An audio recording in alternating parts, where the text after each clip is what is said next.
The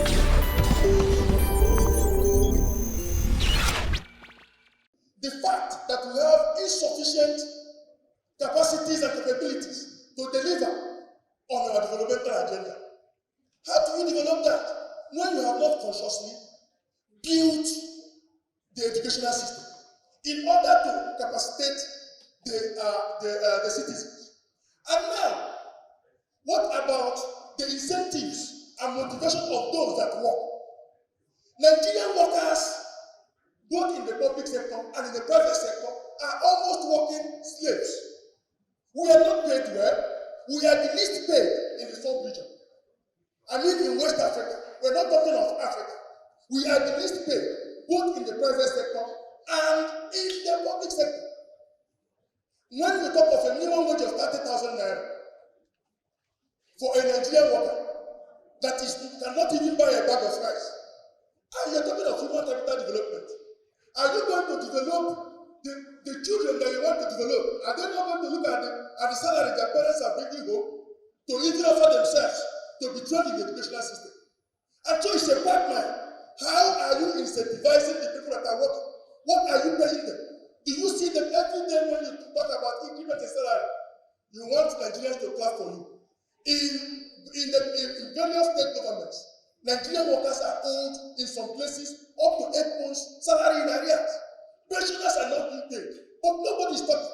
There is a conspiracy of silence that is going on in Nigeria.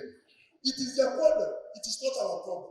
And so until we address that issue of one, the educational system that is gone to the dogs, and then how you pay, how you reward the workers that are already in service.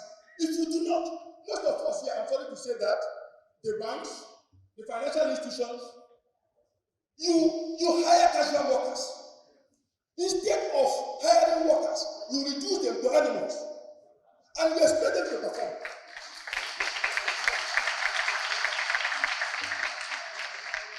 It is, they say that when you pay peanuts, you get what? Monkeys for workers. And that is what they have reduced Nigerian workers. Okay, there is a company, I will not mention the name of the company. It's an Asian company. You have hired a Nigerian, you place advert, the Nigerian applies, and you interview and recruit. By the time the Nigerian leaves the office, he gets a notification from somebody else, one other organization. And the Nigerian is shunted from one level to another level, to the third level, to the fourth level. He is moved from a wholesale point to a retail point, up to the 5th level. And so his salary gets degraded. From that point, what he takes home, everybody takes his own grade. It's a grading trend. And so you find out that the Nigerian worker is trafficked even within Nigeria. And so that is a crime that must have to be addressed by all of us here. Most of us here own companies in the private sector, and they are guilty of what I'm talking about. We have to change this mindset so that Nigeria can make progress. Whatever happens to a worker in the place of work does either of these two things. Either makes him to commit more to the work or makes him to withdraw from work. In essence, either of these impacts positively or negatively on productivity. And so when you talk about this, you're talking about if you talk about productivity, you're talking about national development. And so it is, if the private sector is interested in productivity, then they must have to understand that the one that creates the wealth, which is the worker, must have to be treated in a special way. Like I talked about incentivization, motivation.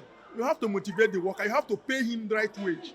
And you have to treat him as a human being in the place of work. And so there is a need for us to have a constant dialogue in the place of work and see the place of work as a family setting, as a place that has all the decent work variables, available in every place of work.